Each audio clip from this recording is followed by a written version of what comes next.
بسم اللہ الرحمن الرحیم۔ السلام علیکم۔ اربوں خربوں درود و سلام حضرت محمد مصطفیٰ صلی اللہ علیہ وآلہ وسلم، ان کی اولاد، ان کی آل پر اللہ تعالیٰ مغفرت فرمائے، آپ کی، میری اور تمام امت کے مسلمانوں کی، اور قیامت کے دن اپنے عرش کا ٹھنڈا سایہ نصیب فرمائے، آمین۔ محترم ناظرین، یہ قصہ ایک عورت کا ہے جو کہ بہت ہی خوبصورت تھی۔ اس کو اپنے حسن پر بڑا ناز تھا، پورے علاقے میں اس کے حسن کا چرچا تھا، عورتیں اس کا حسن دیکھنے کے لیے آتی تھی۔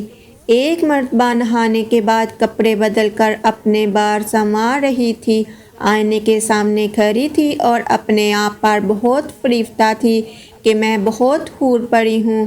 خاوند کو جب دیکھا تو اس نے بڑے ناز نخرے سے بات کی کہ ہے کوئی مرد ایسا جو مجھے دیکھ کر اور میری تمنا نہ کرے؟ تو خاوند نے کہا ہاں ایک شخص ہے۔ پوچھا کون ہے؟ خاوند نے جواب دیا عبید بن عمیر، یہ مسجد نبوی میں مدرس اور خطیب تھے۔ تو میاں بیوی کا تعلق عجیب سا ہوتا ہے۔ آگے سے کہنے لگی تو مجھے دے اجازت، میں تجھے دکھاتی ہوں وہ پھسلتا کیسے ہے۔ تو خاوند نے کہا چلو ٹھیک ہے، میں تمہیں اجازت دیتا ہوں۔ جب عورت کو اجازت مل گئی اور وہ نکلی، پھر مسجد کے دروازے پر آ کر کھڑی ہو گئی۔ اب جب مولانا عبید بن عمیر رحمۃ اللہ علیہ مسجد نبوی صلی اللہ علیہ وآلہ وسلم سے باہر نکلے تو عورت نے پہلے اس طریقے سے بات کہی جیسے کوئی مسئلہ پوچھنے کے لیے کھڑی ہو۔ تو مولانا کھڑے ہو گئے۔ اس دوران اس نے اپنے چہرے سے نقاب کو ہٹا دیا۔ اس کا خیال یہ تھا کہ جب وہ میرے حسن و جمال کو دیکھیں گے تو فریفتہ ہو جائیں گے۔ جیسے ہی اس نے ایسا کیا تو انہوں نے نظر ہٹا دی۔ وہ عورت کہنے لگی آپ مجھے جانتے ہیں؟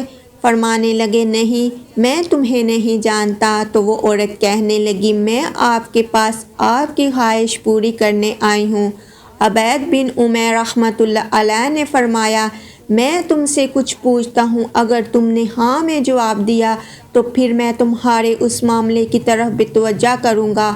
اس عورت نے کہا آپ جو بھی پوچھیں گے میں اس میں آپ کی ہاں میں ہاں ملاؤں گی۔ عبید بن عمیر رحمۃ اللہ علیہ نے فرمایا مجھے یہ بتاؤ کہ جب ملک الموت تمہاری روح قبض کرنے کے لیے آئے گا تو کیا تمہیں یہ بات خوش کرے گی کہ میں نے تمہاری یہ ضرورت پوری کی ہو؟ عورت نے کہا اللہ کی قسم نہیں۔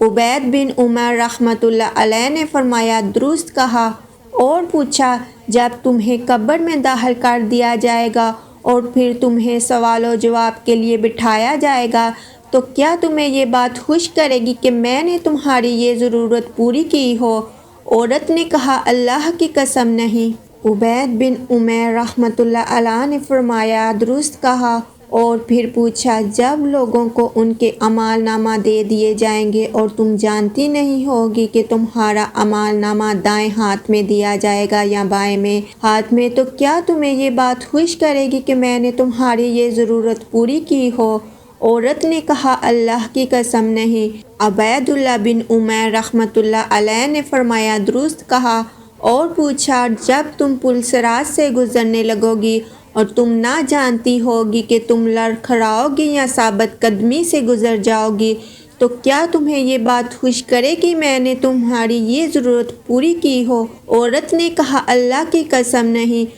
عبید بن عمیر رحمۃ اللہ علیہ نے فرمایا درست کہا، اور پوچھا جب اعمال تولنے کے لیے ترازو پر لائے جائیں گے اور تم نہ جانتی ہوگی کہ تمہارے نیک کاموں کا پلڑا بھاری ہوگا یا ہلکا تو کیا تمہیں یہ بات خوش کرے گی کہ میں نے تمہاری یہ ضرورت پوری کی ہو؟ عورت نے کہا اللہ کی قسم نہیں۔ عبید بن عمیر رحمۃ اللہ علیہ نے فرمایا درست کہا، اور پوچھا اور جب تم سوال و جواب کے لیے اللہ کے سامنے پیش کی جاؤ گی تو کیا تمہیں یہ بات خوش کرے گی کہ میں نے تمہاری یہ ضرورت پوری کی ہو؟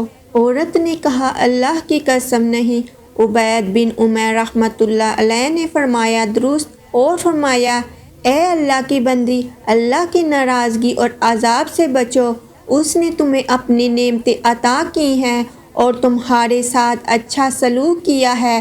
دیکھو کیوں ایسے کام کے بارے میں سوچتی ہو جس سے تمہیں دنیا میں بھی ذلت ملے گی اور آخرت میں بھی ذلت ملے گی۔ اب یہ الفاظ ان کے منہ سے اتنے درد سے نکلے کہ وہ شرما گئی اور شوہر کے پاس واپس آ گئی تو اس نے پوچھا کیا کر کے آئی ہو؟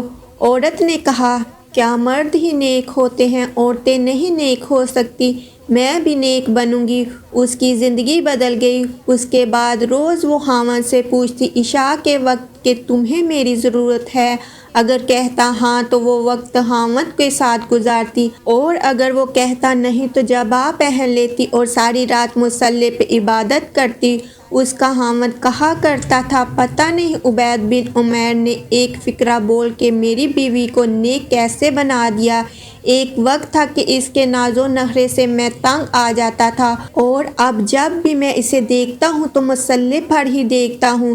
شکار کرنے کو آئے شکار ہو کے چلے۔ تو یہ کیفیتیں ان کی اس لیے تھیں کہ پروردگار عالم نے ان کے دلوں میں ایک اثر ڈالا ہوا تھا، ایمان کا عمل ان کے دلوں میں تھا، اور یہ نہیں کہ صرف بڑے لوگوں کا یہ حال تھا، بچوں کا بھی یہی حال تھا۔ اللہ تعالیٰ سے دعا ہے کہ جس طرح اس عورت کے دل کو ایمان اور اللہ کے ڈر نے روشن کیا، اسی طرح ہماری بہن بیٹیوں اور بھائیوں کے دلوں کو بھی روشن کر دے اور ہمیں پکا اور سچا مسلمان بنا دے اور ہمارا خاتمہ بالخیر ہو، آمین یا رب العالمین۔